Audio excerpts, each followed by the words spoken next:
کس جذبے کے ساتھ آپ کر رہے ہیں, کن حالات میں آپ کر رہے ہیں, آپ کن مشکلات سے گزرتے ہوئے پھر بھی آپ کر رہے ہیں, وہ زیادہ اللہ تعالیٰ کے پاس قابل قبول ہوتا ہے. تو ان دنوں میں صدقے کو جاری رکھیں.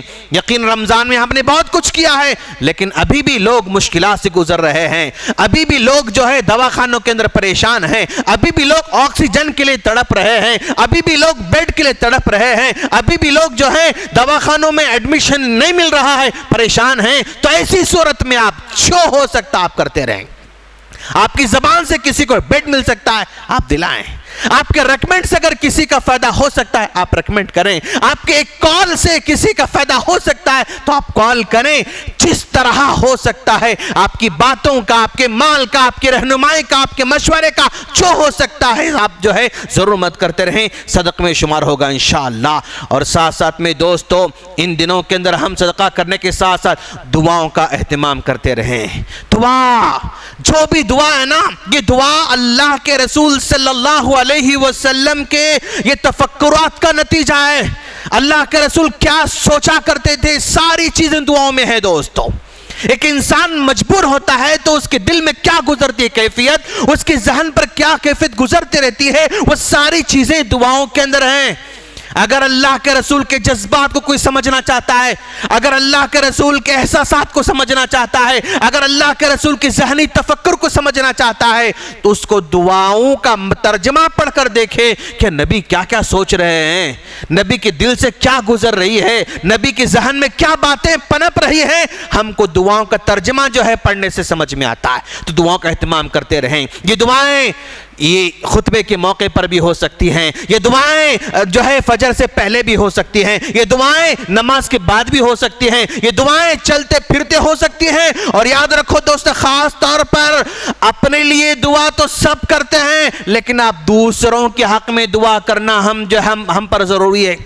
اس لئے کہ اللہ کے رسول نے فرمایا, جب بندہ دوسروں کے پیٹھ پیچھے دعا کرتا ہے, دوسروں کے وہ غیبان میں دعا کرتا ہے, تو اللہ اس دعا کو جلدی قبول کرتا ہے. اس لئے کہ اس دعا دینے والے کے ساتھ فرشتہ کھڑا ہوا ہے, اور فرشتہ دعا کرتا ہے کہ اے اللہ, یہ بندہ دوسرے کے حق میں دعا کر رہا ہے, اس کے حق میں بھی قبول فرما. ہم دوسروں کی صحت کی دعا کریں گے, ہم دوسروں کی سکون کی دعا کریں گے, ہم دوسروں کو وباؤں سے بچنے کی دعا کریں گے, ہم دوسروں کو مشکلات سے بچنے کی دعا کریں گے. تو دعاؤں کا اہتمام ضرور کریں اور روزوں کا اہتمام کریں. اللہ کے رسول صلی اللہ علیہ وسلم ترمذی کی روایت کے مطابق یہ ذی الحجہ کے 9 روزے بھی رکھنے کا آپ سے ثبوت ملتا ہے. اگر نہیں کر سکیں آپ 9 نہیں کر سکیں, ایک دن آڑ رکھیں, کم سے کم 2-3 تو رکھیں. اور عرفے کا روزے کے بارے میں اللہ کے رسول سوال کیا گیا, وَنَبِي قتادة رضی اللہ تعالی عنہ ان رسول اللہ صلی اللہ علیہ وسلم سئل عن صوم یوم عرفہ, عرفے کے روزے کے بارے میں پوچھا گیا تو آپ نے کہا یکفر السنۃ الماضیۃ والباقیۃ. مسلم کی روایت 2 سال کے گناہ معاف ہو جاتے ہیں ایک روزہ رکھنے کی صورت میں. اس کا تو ہر حال میں رکھنا ہی ہے انشاءاللہ. اور دوستو, تلاوت کا بھی اہتمام کریں گے ان دنوں کے اندر انشاءاللہ. وقت اگر ہمارے پاس ہے, ہم بیٹھیں گے قرآن کی جو ہے تلاوت کرتے رہیں گے. روزانہ 2-4 لائن پڑھیں گے, 1 صفحہ پڑھیں گے, 2 صفحے پڑھیں گے. اگر نہیں پڑھ سک رہے ہیں تو گھر میں سنیں گے انشاءاللہ. کچھ نہ کچھ کرنا ہے دوستو, ہم پڑھیں گے. پہلی ترجیح تو پڑھنا ہی ہے, قرآن لے کر پڑھنا ہے. آپ باقاعدہ ایک اہتمام کریں, گھر میں آپ کے دیوان خانے میں ٹیبل رکھیں, اس ٹیبل پر 2-4 قرآن رکھیں, اور جب آپ بیٹھیں گے تو خیال آ جائے گا قرآن سامنے نظر, آپ اوپن کر کے پڑھنا شروع کر دیں گے. گھر میں, دیوان خانے میں, ہال میں, جہاں سہولت ہے ایک ٹیبل رکھیے, ایک چیئر رکھیے, برابر اہتمام کے ساتھ رکھیے, تاکہ جب جو ہے وہ نظر آتا جائے گا, سامنے دکھے گا تو پڑھنے کا خیال بھی آئے گا. جیسا چھوٹے بچوں کے بارے میں کہا جاتا نا, آپ چھوٹے بچوں کو بادام کھلانا چاہتے ہیں, کاجو کھلانا چاہتے ہیں, تو آپ کہیں ڈبے میں اٹھا کر رکھیں گے تو نہیں کھائیں گے. وہ آپ کے ڈائننگ ٹیبل پر اچھے کانچ گلاس میں ڈال کے رکھیں گے, کانچ کے وہ بوتل میں رکھیں گے, تو جب بھی نظر آئیں گے وہ کھانا شروع کر دیں گے. بالکل ویسے ہی ہے دوستو, ہمارا بھی ذہن بچوں کی طرح ہوا کرتا ہے, سامنے نظر آئے تو اس کو ہم کر لیتے ہیں, اگر نظر نہیں آئے تو نہیں کرتے. اس لیے اہتمام کریں, گھر میں ٹیبل پر قرآن رکھ کر اس کا اہتمام کریں. اور اگر سحری میں اٹھ رہے ہیں تو 2 رکعت قیام اللیل پڑھ لیں انشاءاللہ. اگر آپ لیٹ سو رہے ہیں 2 رکعت پڑھ کر سو جائیں، آپ 2 رکعت سے شروع کریں، پہلے 8 رکعت پڑھنے کی ضرورت نہیں، 2 پڑھیں گے آپ کو مزہ آئے گا، پھر 4 کل 4 پڑھیں گے آپ کو مزہ آئے گا۔ تو ہمیشہ کام تھوڑا تھوڑا شروع کریں۔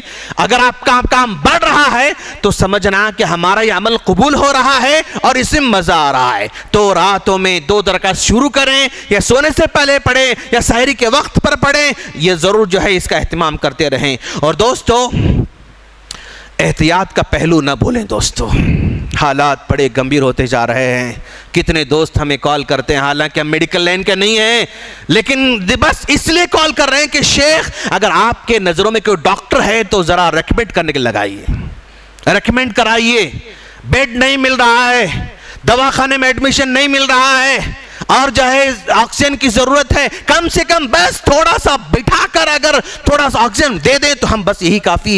لوگ پریشان ہیں دوست، ایک ہاسپٹل کا جو ہے ایک دن کا رینٹ 70,000 سے سٹارٹ ہے، آج 80,000 90,000 لاکھ، جہاں کوئی اس کا حسابی کتابی نہیں ہے دوستو۔ احتیاط کریں دوست، ہمارا معاشرہ، ہمارا کلچر، ہمارا مزاج ایسا بنا ہوا ہے کہ جب مصیبت آ پڑتی ہے تو پیسہ خرچ کرنے تیار ہو جاتے ہیں، مصیبت آنے سے پہلے، پرابلم آنے سے پہلے احتیاط کے لیے ہمیں کچھ خرچہ نہیں کرتے ہیں ہم لوگ ہر معاملے میں دوستو۔ یہ ہمارا کلچر ہے، یہ ہمارا مائنڈ سیٹ بنا ہوا ہے کہ مصیبت آنے کے بعد گھر بیچ دے گا بندہ، پرابلم آنے کے بعد گھر بیچ دے گا بندہ۔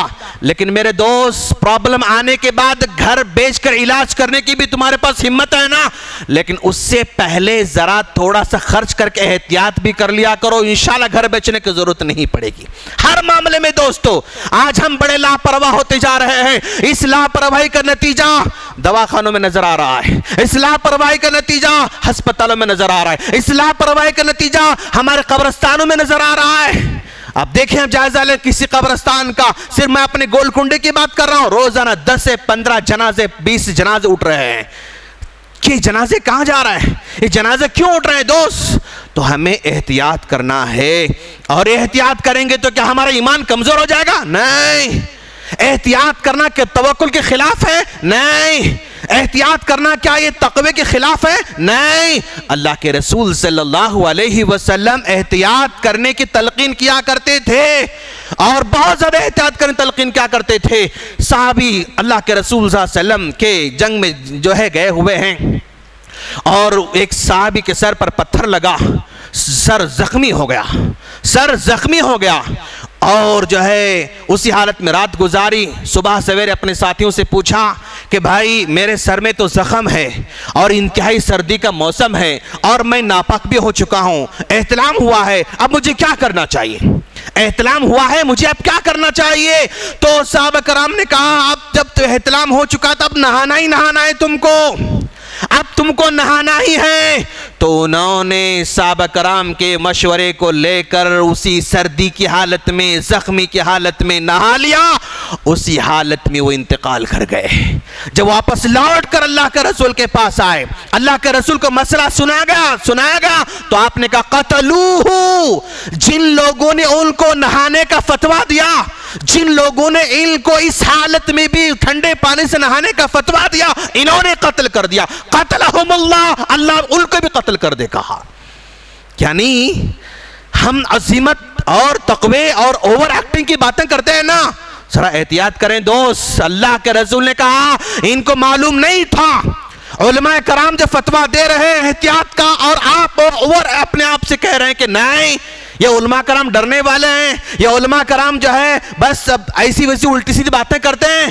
یاد رکھنا صحابہ کرام نے بھی فتویٰ دیا تھا اس مشکل حالت میں نہانے کا، تو آپ نے کہا قتلوہ، انہوں نے ان کو قتل کیا اور اللہ ان کو قتل کر دے کہا۔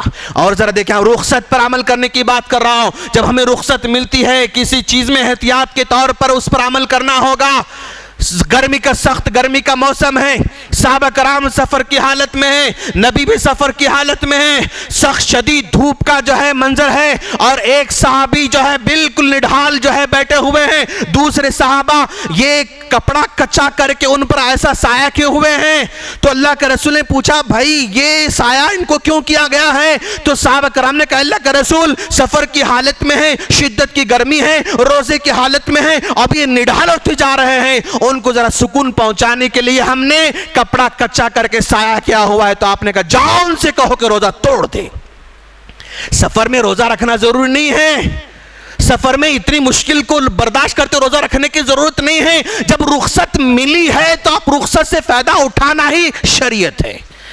اگر آپ کو سہولتیں دی جا رہی ہیں اور آپ کو بچنے کے جو ہے بہت ساری چیزیں دی جا رہی ہیں، بچنا ہی شریعت ہے، احتیاط کرنا ہی شریعت ہے۔ اوور ایکٹنگ کرنا اس کو شریعت نہیں کہا جاتا ہے، خود بھی پریشان ہوتے ہیں اوروں کو بھی پریشان کرتے ہیں۔ دوست اس میں ذرا احتیاط کرنے کی ضرورت ہے۔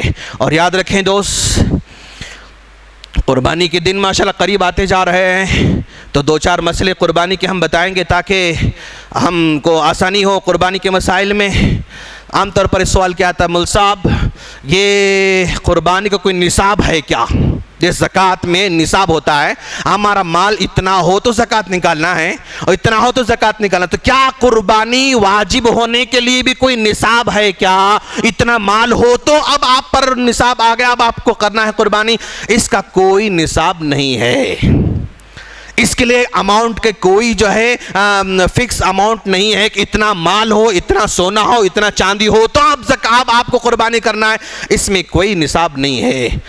اور یہ قربانی فرض ہے یا سنت ہے، کیا ہے، واجب ہے، کیا ہے؟ یہ قربانی سنت مؤکدہ ہے، یہ قربانی سنت مؤکدہ ہے۔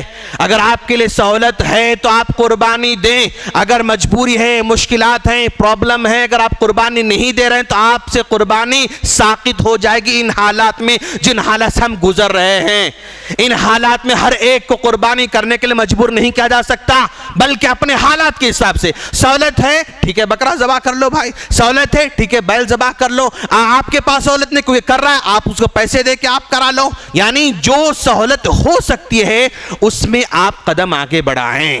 اور پھر اس کے بعد ایک سوال یہ کیا جاتا ہے کہ بھئی کیا پہلی قربانی کیا نبی کی طرف سے ہونا ضروری ہے؟ عام طور پر بھئی اب تک ہم قربانی نہیں کرے، اب ہم قربانی کرنا چاہ رہے، تو کیا پہلی قربانی نبی کی جانب سے ہونا ہے؟ ایسا لوگ کہتے ہیں صحیح ہے، تو یہ صحیح نہیں ہے۔ اب تک ہم نے قربانی نہیں کی تھی، اب ہم قربانی کرنے جا رہے ہیں تو پہلے نبی کی طرف سے قربانی کرنا ہوگا، پھر بعد میں اپنی طرف سے قربانی کرنا ہوگا۔ یہ غلط مسئلہ ہے، نبی کی طرف سے نہیں قربانی کرنا درست نہیں ہے، بلکہ ہماری طرف سے ہی قربانی کرنا ہوگا۔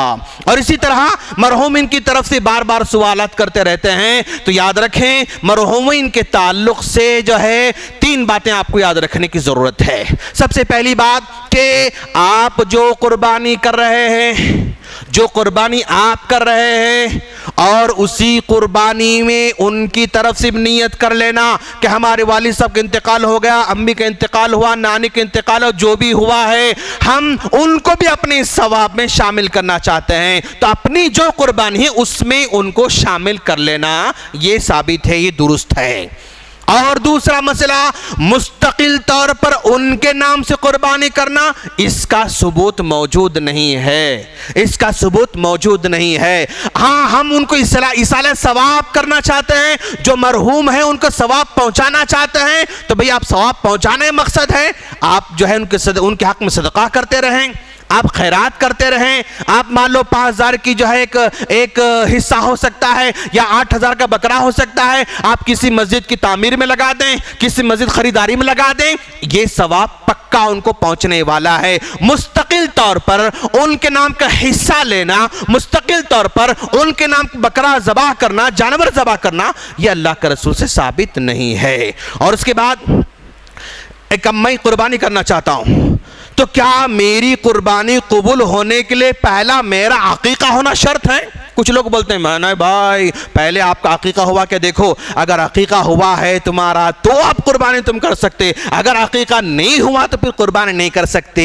غلط بات ہے. عقیقہ الگ چیز ہے, قربانی الگ چیز ہے. آپ کا عقیقہ ہوا ہو نہ ہوا ہو ہر حال میں آپ قربانی کر سکتے. عقیقہ رکاوٹ نہیں بنتا ہے آپ کی قربانی کے لیے. اور اسی طرح بھائی ہم نے تو قربانی میں حصہ لیا ہے, بڑے جانور میں لیا ہے یا بکرا لیا ہے, ہم نے کسی اور کے حوالے کر دیا ہے, تو قربانی کرنے سے پہلے اس کو ہاتھ لگانا ضروری ہے کیا؟ ذبح کرتے وقت ہاتھ لگانا ضروری ہے کیا؟ اس طرح کے سوالات بھی آتے رہتے ہیں. آپ کا ہاتھ لگانا ضروری نہیں ہے, آپ کا ٹچ کرنا ضروری نہیں ہے. بس آپ نے نیت کر لی, رقم ادا کر دی, جانور ذبح کر دیا, آپ کا جو حق ادا ہو جائے گا. اس میں ہاتھ ٹچ کرنے کی ضرورت نہیں ہے. جانور کو دیکھنا, جانور کو ہاتھ لگانا یہ کوئی ضروری نہیں ہے. اس کے بغیر بھی قربانی آپ کی ہو جاتی ہے. اور اسی طرح بس اوقات ماشاءاللہ جذبے میں آ کر جو ہے قربانی کرن جو ہے ہم جانور لا لیے, بکرا لا لیے, بڑا جانور لا لیے, اب ماشاءاللہ خوشی خوشی چلو ذبح آج میں ذبح کروں گا. اب ذبح کرنے کھڑے ہو گئے, چاقو ہاتھ میں ہے, جانور ذرا جو ہے وہ بے چین ہے اور ہاتھ پیر تڑپ رہا بلک رہا ہے, تو یہ گھبراہٹ بیچارہ ذبح کرتے وہ دعا ہی پڑھنے نہیں آ رہا, اس کو بھول گیا, دعا پڑھنا بھول گیا. تو کیا اب اس کی قربانی ہوتی نہیں ہوتی؟ تو اگر دعا پڑھنا بھول گیا تو بھی قربانی ہو جاتی. صرف بسم اللہ اللہ اکبر کہنا کافی ہو جائے گا.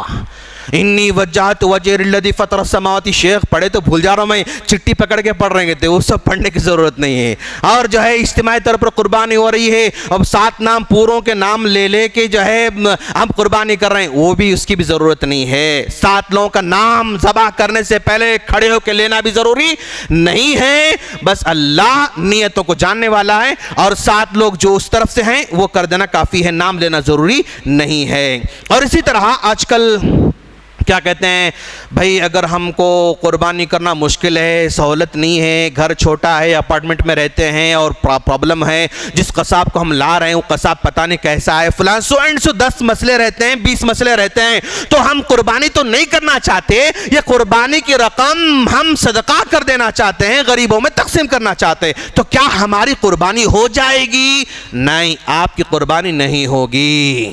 جو صدقہ کرے وہ صدقہ عام صدقہ ہو جائے گا, لیکن قربانی کا بدل نہیں ہو سکتا ہے, قربانی کا حق ادا نہیں ہو سکتا ہے. عام صدقہ جو ثواب ملنا ہے وہ ثواب مل جائے گا, لیکن قربانی کا جو اجر ہے وہ اجر ہم کو نہیں مل سکتا. تو قربانی کا مطلب قربانی کریں تو ہی قربانی ہوگی, اور وہ پیسوں کو لے کے صدقہ کرنے سے وہ صدقہ قربانی میں کنورٹ ہو جائے, ایسا نہیں ہو سکتا ہے. صدقہ صدقہ ہے, قربانی قربانی ہے. تو اس موقع پر ہم گزارش کرنا چاہتے ہیں کہ بھئی شیخ ہم ہر سال 4 بکرے ذبح کرتے تھے, 8 بکرے ذبح کرتے تھے, گھر میں 8 ممبر ہیں تو 8 کے نام پر ہم ذبح کرتے تھے, اب بھی ہم 8 بکرے ذبح کرنا چاہ رہے ہیں. تو ہم یہ کہنا چاہتے ہیں کہ بھائی یہ حالات میں آپ کو 8 بکرے ذبح کرنے کی ضرورت نہیں ہے. پورے گھر کی طرف سے جو ایک ہانڈی میں کھانے والے ہیں, ایک چولہا ان کے پاس ہے, تو ایک بکرا کافی ہے, ذبح کر لو. اور بقیہ جو لوگ آکسیجن کے لیے تڑپ رہے ہیں آپ ان کی مدد کرو انشاءاللہ,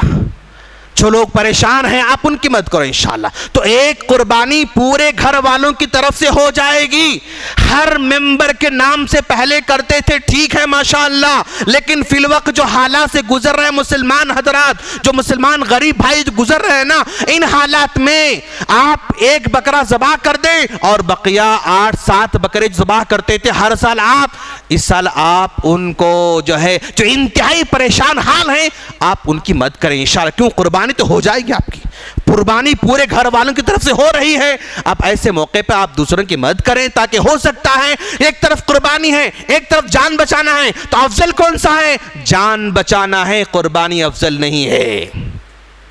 جان بچانا یہ زیادہ افضل عمل ہے قربانی کے مقابلے میں. 7-8 کرنے کے بجائے 1-2 کر لیں, بقیہ آپ غریبوں کی مدد کریں, تاکہ انشاءاللہ آپ کا یہ عمل زیادہ قابل قبول ہوگا انشاءاللہ. اور اسی طرح قربانی کے مقابلے میں قربانی جو ہے کہ دنوں میں اب ہمیں اس بات کا اہتمام کریں کہ بھائی صاف صفائی اچھی رہے ہمارے پاس. ہم جو ہے بڑا جانور ذبح کرے, منڈی لا کے ڈال دیے, کہاں گلے کے سامنے لا کے ڈال دیے, بعض والوں کا خالی پلاٹ دکھتا تو اس میں لا کے ٹپ ٹپ سب لا کے ڈالنا شروع کر دیتے. تو خالی پلاٹ میں لا کے ڈال دینے سے کیا صفائی ہو جائے گی؟ نہیں دوست، نہیں. جہاں پراپر ڈالنے کے لیے پلیس بنایا گیا ہے اب وہیں پر پورے پولیتھین میں لپیٹ کے جو ہے اچھے انداز سے آپ ڈالیں. آپ صفائی کا بھرپور خیال کریں. اور خاص طور پر بارش کے دن ہیں جہاں بارش آتے ہی جو ہے بدبو پھیلنا شروع ہو جاتی ہے، مچھروں کی افزائش شروع ہو جاتی ہے، بے شمار وبائیں پھیل رہی ہیں. دوست صفائی کا سختی سے خیال کریں. آپ چھوٹی چیز بھی روڈ پہ نہ ڈالیں، چھوٹی چیز بھی خالی پلاٹ میں نہ ڈالیں. آپ کی اوجڑی بھی خالی پلاٹ میں نہیں ہونا چاہیے. ہر چیز پرفیکٹ انداز سے ایسا فیل ہو کہ بھی کتنے سمجھدار لوگ ہیں یہ لوگ، صفائی کتنا خیال کرتے ہیں، یہ فیل آنا چاہیے دوست. یہ آپ پیدا کرنا ہوگا. اب آئندہ آنے والے دنوں میں ہمیں ہر حال میں صفائی کا اہتمام کرنا ہے، سال بھر کرنا ہے، صرف بقرعید کے موقع پر نہیں، پورے سال بھر کرنا ہے. ہمارا کچرا بھی بالکل پیک ہو، ہمارا گندگی بھی بالکل صاف ہو، اور ہماری گندگی برابر کچرے والے کو ہم دیتے رہے. ہمیں اب بدلنے کی ضرورت ہے، لائف سٹائل کو بدلنے کی ضرورت ہے. انشاءاللہ احتیاط کریں گے تو ہی وباؤں سے محفوظ رہیں گے، انشاءاللہ مشکلوں سے محفوظ رہیں گے انشاءاللہ. تو جو ہے یہ بڑے بڑے تجزیہ نگاروں کو کہنا ہے کہ ایک آدمی بیمار ہونے پر 100 روپے خرچ کر رہا ہے، ایک آدمی بیمار ہونے پر 100 روپے خرچ کر رہا ہے. کاش اگر وہ بیمار ہونے سے پہلے اپنی صحت پر 10 روپے اگر پوزیٹیو انداز سے خرچ کیا ہوتا نا تو 90 روپے بچا لیا ہوتا بیمار ہونے سے. یہ مائنڈ سیٹ کو بنانا ہے. ہم بھائی اچھے ہیں تو بھائی اچھے ہیں تو ٹھیک ہے، اور اچھے کیسے رہ سکتے ہیں، اس پر پیسہ خرچ کرنے کی ضرورت ہے. اب میں بیمار نہیں ہوں تو میں لاپرواہ ہوں، مجھے لاپرواہ اب نہیں بننا ہے، مجھے لاپرواہ اب نہیں بننا ہے.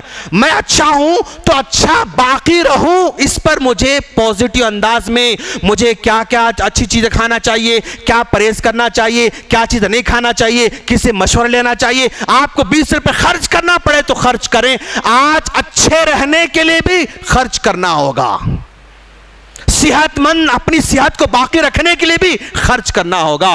بیمار ہونے سے پہلے بیمار ہو جائیں گے نا، پھر نہ پیسہ جو ہے آپ کا ساتھ دے سکتا، نہ دوست احباب ساتھ دے سکتے ہیں، نہ کوئی ڈاکٹر آپ کا ساتھ دے سکتا ہے. ہر معاملے، تعلیم کے معاملے میں بھی، معلومات کے معاملے میں بھی، زندگی کے ہر مسئلے میں امپرومنٹ پر ہمیں خرچ کرنا ہے. دوستو یہ مائنڈ سیٹ بنا لیں، ہر چیز کا امپرومنٹ ہو سکتا ہے. اس امپرومنٹ پر خرچ کرنا شروع کر دیں تاکہ مسائل سے بچ جائیں اور بڑے خرچے سے ہم انشاءاللہ بچ سکتے ہیں. اور قربانی گوشت کو پہلے ہم ماشاءاللہ پورے جو ہے پورے چھت بھر کے ہم کباب بنا لیا کرتے تھے. تو گزارش ہے کہ اس سال کباب وغیرہ زیادہ نہ بنائیں، اور بہت سے لوگ قربانی نہیں کرنے والے ہیں، آپ ان کو گوشت تقسیم کر دیں، آپ گوشت تقسیم کر دیں. کباب بڑے بڑے چھت بھرتے تھے ماشاءاللہ. ہاں اب چھتوں کو بھرنے کی ضرورت نہیں، اس سال ذرا ہم بچیں گے انشاءاللہ، تقسیم کریں گے. اور گوشت تقسیم کرنے کے لیے اب ہم مان لو 4 کلو گوشت تقسیم کرنا چاہ رہے ہیں، اس کے ہم پاکٹ بنا رہے ہیں، 80 پاکٹ بنا رہے ہیں ہم. یہ ایک بوٹی ایک ہڈی، ایک بوٹی ایک ہڈی، ایک بوٹی ایک ہڈی. نہیں دوست سمجھے، آپ ایسا مت کرو، ذرا گوشت بڑھ کے ڈالو تاکہ آپ کو زیادہ گھروں کو جانے کی ضرورت نہ پڑے. اور جس کو دے رہے ہیں آپ کا گوشت سے آپ کا سالن بننا چاہیے، اتنا تو دینا چاہیے دوست. ہم گوشت دے رہے ہیں تو ہمارے گوشت کا ایک سالن بن جانا چاہیے، اتنا تو دینا کا حق ہے. وہ جو دو بوٹی دینے کا کانسیپٹ ہے نا، وہ ختم کر دو.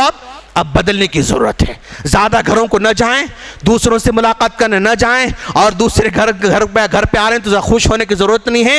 اور جو ہے اگر وہ ہم جا رہے ہیں وہ ناراض ہو رہا تو ہمیں ناراض ہونے کی ضرورت نہیں ہے. احتیاط کرنا ہے دوست. وبا یہ پریشان کرنے والی وبا ہے. دیکھ رہے نا آپ ماشاءاللہ ابھی ہمارے پاس اتنا ایمان باقی ہے کہ اگر کوئی بیمار ہو جاتا ہے، وبا کا شکار ہو جاتا ہے، تو بھی ماشاءاللہ برابر جو ہے خدمت کی جا رہی ہے اور تدفین ہو رہی ہے، فلاں سب کچھ ہو رہا ہے. آپ دیکھو ذرا غیر مسلم بھائیوں کے پاس دفنانے کے لیے کوئی نہیں آ رہا ہے. آج کے اخبار میں دیکھا JCP میں لے کر جا رہے ہیں لاش کو. غور کرو آپ، JCP میں لاش کو لے جا رہے ہیں لوگ، کوئی ملنے بھی نہیں آ رہا ہے، کوئی پھٹک کے دیکھ رہا بھی نہیں, انسان ختم ہوتی جا رہی ہے, لیکن پھر بھی اللہ کا کرم ہے کہ ہمارے ایمان کو اتنا زیادہ گائے گزرا تو نہیں بنایا ہے. اس کا خیال رکھیں, آپ بھی دوسروں کے پاس نہ جائیں, اور کوئی آ رہا ہے تو اس کو سمجھائیں, محبت سے سمجھائیں, بھائی یہ وبا کے چند دن ہیں, احتیاط کرو. کیا مول صاحب, لا عدوہ ولا طیرۃ ولا حامۃ ولا سفر, کوئی بیماری پھیلنے والی نہیں, آپ ہی بولتے پھر آپ ہی دور ہو بولتے. اللہ کا رسول نے اس حدیث میں وہ بھی کہا, وَفِرَّ مِنَ الْمَجْدُومِ كَفِرَارِ الْعَسَدِ, اگر کوئی بیماری کا وبا کا شکار ہو چکا ہے اسے دور بھی رہو, اللہ کا رسول نے کہا ہے. یہ سب نبی کی تعلیمات ہیں, دور اندیشی کی ہے. یقیناً کوئی بیماری نہیں پھیلتی, یہ ایمان ہے ہمارا, لیکن اللہ کے رسول نے احتیاط کرنے کا بھی آپ نے حکم دے رکھا ہے, دور رہنے کا بھی آپ نے حکم دے رکھا ہے. احتیاط کریں, احتیاط کرنے سے نہ توکل میں فرق ہے, نہ ایمان میں فرق ہے, نہ ہی اور کسی فرق ہے. بس اللہ محفوظ رکھے, یہ دعا کرتے رہیں. آج ہم یہاں بیٹھے ہوئے ہیں, یہ اللہ کا بہت بڑا ہم پر احسان ہے دوست, بہت بڑا احسان. اس کو مانیں, اس کو تسلیم کریں, دل سے تسلیم کریں کہ اللہ ہم پر کتنا بڑا کرم کر رہا ہے, احسان کر رہا ہے ہم پر. سمجھے آپ, یہ اس کو مان کے چلیں, اس کو دل سے تسلیم. لئن شکرتم لازیدنکم, جو نعمت اللہ نے صحت کی دے رکھی ہے اس پر شکر بجا لائیں تو اللہ مزید ہم کو اور صحت سے نوازے گا انشاءاللہ. اور یقیناً دوست, دوسروں کو مسلسل دعا کرتے رہیں, اور دعا کرتے عالم اسلام کے حق میں دعا کریں, اور جو ہے پورے دنیا والوں کے حق میں دعا کریں کہ اللہ اس وبا کو جلد جلد ہٹا دے. کیوں؟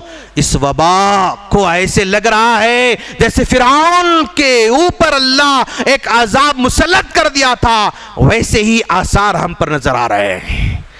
فرعون پر جب فرعون کو تباہ کرنا چاہا اللہ نے, تو اللہ نے سب سے پہلے فرعون کی معیشت کو توڑ دیا, ختم کر دیا اللہ معیشت کو, اس کے باغات کو تباہ کر کے چھوڑا, اس کے مال کو تباہ کر کے چھوڑا, تو معیشت کو تباہ کر دیا فرعون کہ اللہ نے سب سے پہلے. آج بھی معیشت ہماری تباہ ہوتی ہوئی نظر آ رہی ہے. فیکٹریز بند ہو رہے ہیں, ادارے بند ہو رہے ہیں, نوکریاں ختم ہو رہے ہیں, بینک بیلنس کم ہوتے جا رہا ہے, لوگ جو ہے اپنے پی ایف نکال کر یوز کرنے کا ٹائم آ چکا ہے. ہر جگہ معیشت تباہ ہوتی جا رہی. فرعون پر اللہ نے سیلاب بھیجا تھا, سیلاب بھی ہمارے اطراف نظر آ رہا ہے. کیا حال ہوگا دوست, 40 لاکھ 50 لاکھ 60 لاکھ لوگ بے گھر ہیں, تو کیا حشر ہوگا ان کا. ہم محفوظ بیٹھے ہوئے نا دوست, ہمیں ذرا احساس نہیں ہوتا ہے دوست. ہمیں نہ ہماری جو صحت دیا ہے اس کا بھی کوئی شکر نہیں ہے, جو امن والے شہر میں رکھا ہے اس کی بھی کوئی ہم شکر گزار نہیں کرتے ہیں.